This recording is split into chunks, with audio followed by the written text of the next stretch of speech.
मैं डॉक्टर संजय प्रधान, Kota law classes में आपका स्वागत है। और आज हम लोग देख रहे हैं क्रिमिनोलॉजी, अपराध शास्त्र।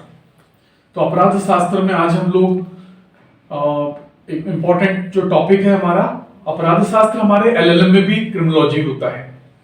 तो हम लोग आज देखेंगे पुलिस व्यवस्था, अभियोजन पक्ष क्या होता है, जो इसमें हम न्यायालय देखेंगे और जेल सिस्टम देखेंगे। तो आज इसी के ऊपर हम लोग पढ़ेंगे। और आज हम लोग इसमें देख रहे हैं, सबसे पहले हम लोग देख रहे हैं कि कोई भी अपराध की शुरुआत, पहले अपराध हो जाता है तो अपराध होने के बाद सबसे पहले क्या लिखाया जाता है? एफआईआर की जाती है, फर्स्ट इंफॉर्मेशन रिपोर्ट। प्रथम सूचना रिपोर्ट जरूरी है ना। प्रथम सूचना रिपोर्ट हर मामले में, मतलब पुलिस इन्वेस्टिगेशन जो करती है, जो अनुसंधान करती है, उसमें एफआईआर का अहम रोल सबसे पहले इसकी शुरुआत होती है। अब मान लीजिए कहीं पर लावारिश लाश बरामद हुई, संदूक में लाश बरामद हुई, या मान लीजिए रेलवे स्टेशन पे लाश बरामद हुई, या पुलिस स्थान पर लाश बरामद हुई, तो ऐसी स्थिति में पुलिस क्या करेगी कि कौन उसके सामने आ रहा है, क्योंकि लाश लावारिश है तो कोई आसपास कोई व्यक्ति होगा नहीं, है ना। तो इसके लिए फिर क्या होगा, इसके लिए उन पुलिस वालों में से ही एक आदमी आगे आएगा और वो एफआईआर कराएगा, तब उस मामले की अनुसंधान या इन्वेस्टिगेशन शुरुआत होगी। तो सबसे पहले एफआईआर लिखी जाएगी। एफआईआर के बाद में जो पुलिस होती है वो क्या करती है? पुलिस अनुसंधान करती है या इन्वेस्टिगेशन करती है। इन्वेस्टिगेशन को क्या कह सकते हैं हम लोग? अन्वेषण कह सकते हैं, अन्वेषण या अनुसंधान भी कह सकते हैं। तो पुलिस हमेशा अनुसंधान करती है, जांच नहीं करती है। जांच कौन करता है? मजिस्ट्रेट। तो पुलिस इन्वेस्टिगेशन करती है। पुलिस जब अपना पूरा अनुसंधान कर लेती है तो उसके बाद उस मामले में एफआईआर लगा देती है।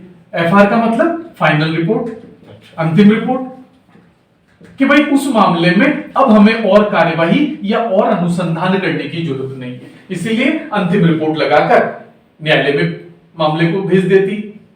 तो यहां पर जो पुलिस है उसको पहले क्या होता था, पुलिस एफआईआर हो गई और अनुसंधान के नाम पर वर्षों ले लेती थी, काफी समय ले लेती थी, साल भर ले लेती थी, इन्वेस्टिगेशन चल रहा है सब।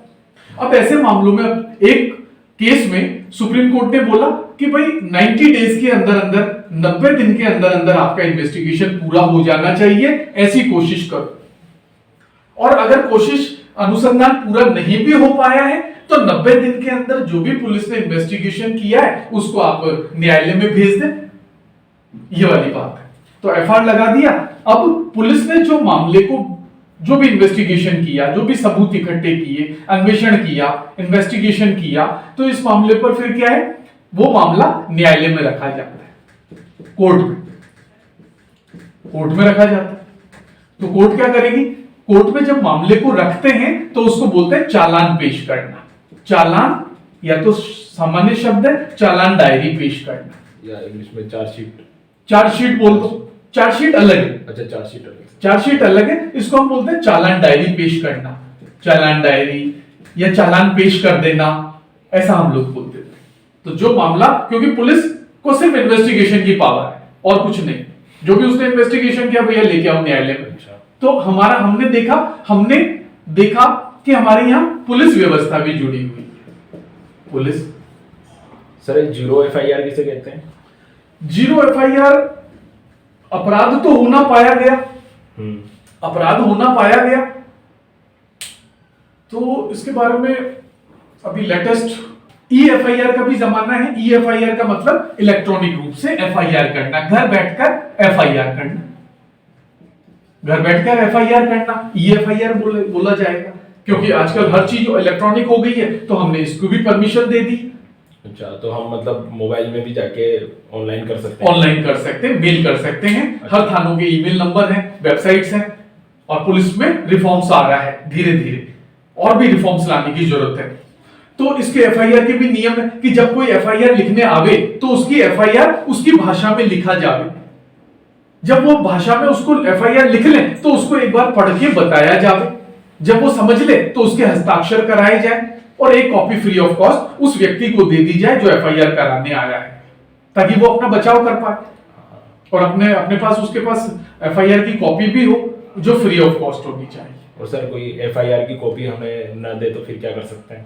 एफआईआर की कॉपी फ्री ऑफ कॉस्ट मिलनी चाहिए, नहीं दे तो अपन पुलिस वालों से ही बोले।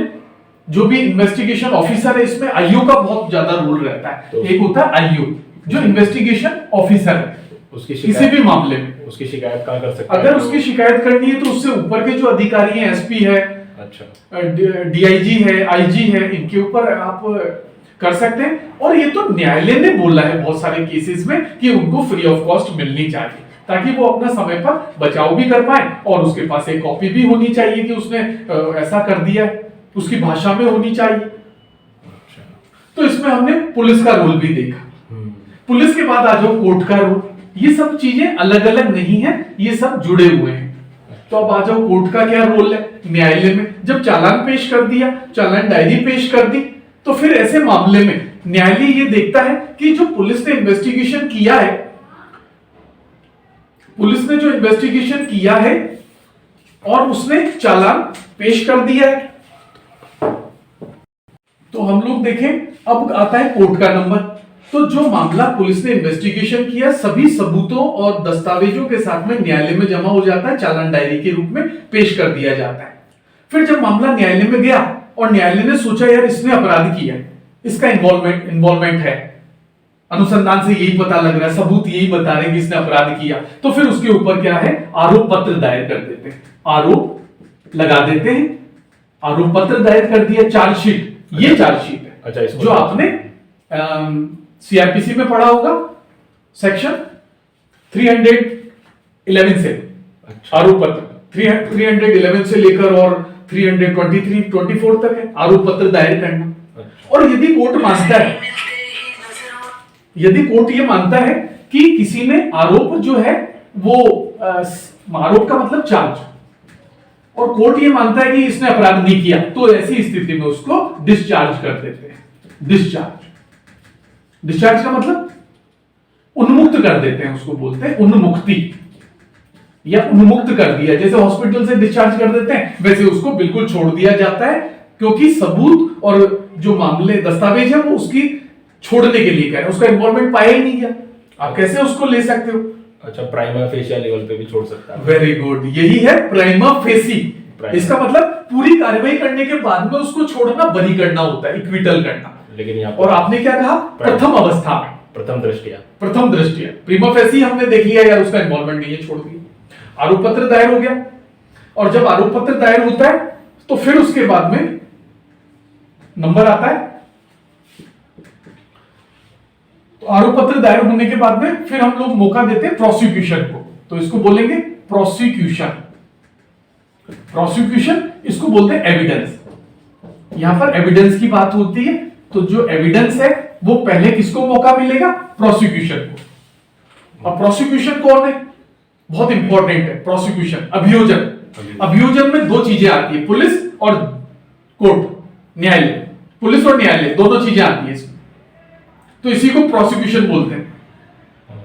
यही प्रोसिक्यूशन है जिसे अभियोजन बोलते हैं हम लोग। तो सबसे पहले हम लोग देंगे अभियोजन की एविडेंस को हम आगे बढ़ाएंगे, और फिर किसको देंगे दूसरा मौका, डिफेंस को। बाद में डिफेंस को मिलेगा। डिफेंस का मतलब बचाव पक्ष।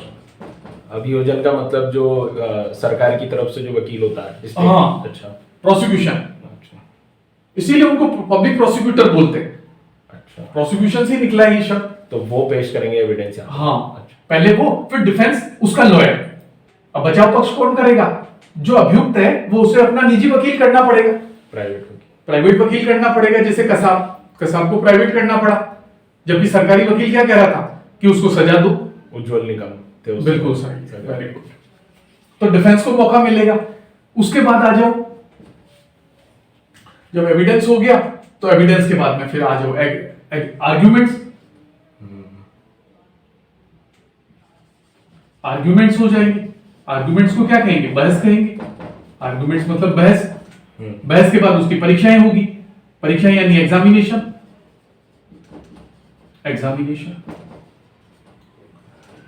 तो एग्जामिनेशन परीक्षाएं होगी उसकी, जो हमने एविडेंस लॉ में बता रखा है, एविडेंस एक्ट में बता रखा है। परीक्षा के बाद में सीधा उसको डिसीजन हो जाएगा।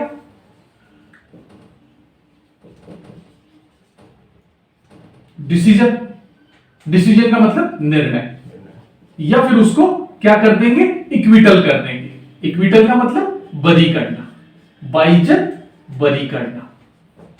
पर बरी कब कर रहे हैं, जब पूरी प्रक्रिया हो जाए उसके बाद में आखिर में बरी करना। यहां पर क्या है, डिसीजन हो जाए, निर्णय हो जाएगा।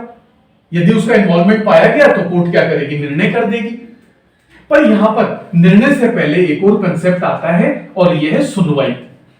सुनवाई, हियरिंग, राइट टू हियरिंग, उसको सुनना, सुनवाई। तो आजकल क्या करते हैं कोर्ट ये करते हैं कि मामला पूरा हो गया, सुन लिया, बस डिसीजन आना बाकी है। तो जब हमारी कार्यवाही यहां पे समाप्त हो गई तो कोर्ट एकदम से उसको डिसीजन नहीं देते, वो कहते हैं अगली तारीख पर यह निर्णय सुनाया जाएगा। उसमें गैप देते हैं ताकि मानसिक रूप से पक्षकार तैयार हो जाए। आज मामला खत्म हो गया, आज ही डिसीजन दे दिया, ऐसा नहीं, बल्कि उसमें दोनों पक्षों को अगली तारीख पर दोनों पक्षों को मानसिक रूप से वो तैयार भी हो जाए निर्णय के लिए, इसीलिए उसका बाद में निर्णय होता है। लेकिन उस निर्णय से पहले उसे सुनवाई का मौका भी दिया जावे कि अभियुक्त कुछ कहना चाहता है क्या। तो राइट टू हियरिंग या पूर्व सुनवाई का नियम ये कहता है, या सुनवाई का अधिकार ये कहता है कि मान लीजिए वो खुद एक अकेला कमाने वाला व्यक्ति है, अकेला कमाने वाला व्यक्ति ये भी तो बोल सकता है न्यायालय को, और न्यायालय को ये भी कह सकता है कि मैं अकेला कमाने वाला हूं, अगर मैं जेल चला गया तो जो उसके परिवार वाले हैं वो सड़कों पर आ जाएंगे और अपराध की ओर चल पड़ेंगे। उसने मान लीजिए प्रथम अपराध किया, हमने पढ़ा शील का साक्ष्य, उसका कैरेक्टर बहुत अच्छा है, तो वो न्यायालय से ही चाहता है, या उसको परिवीक्षा चाहिए, परिवीक्षा पे छोड़ने की मांग तो कर ही सकता है ना, प्रोबेशन पे छोड़ने की मांग कर दे। तो इस तरह से उसको पूरा सुना जाएगा, पूरा बचाव का मौका दिया जाएगा। और यदि कहीं लाभ है, कहीं संदेह है, तो संदेह का लाभ किसके पक्ष में होता है, अभियुक्त के पक्ष में होता है। डाउट ऑफ बेनिफिट, तो बेनिफिट किसको मिलना चाहिए, अभियुक्त को मिलना चाहिए। और हमारे संविधान में आर्टिकल 20 में यही लिखा हुआ है, कार्योत्तर विधियों से उसको पूरा संरक्षण है, उसे दोहरे दंड से पूरा संरक्षण है, और आत्म अभिशंसन से संरक्षण है। Protection for x post facto law, protection for double jeopardy और प्रोटेक्शन फॉर सेल्फ इंक्रिमिनेशन। तो यहां तक हमने पूरा प्रक्रिया को समझा। ये पूरा लास्ट में इस तरह से रहता है। तो ये चार्ट आपको समझ में आया? हाँ सर। इस तरह से ये रहता है।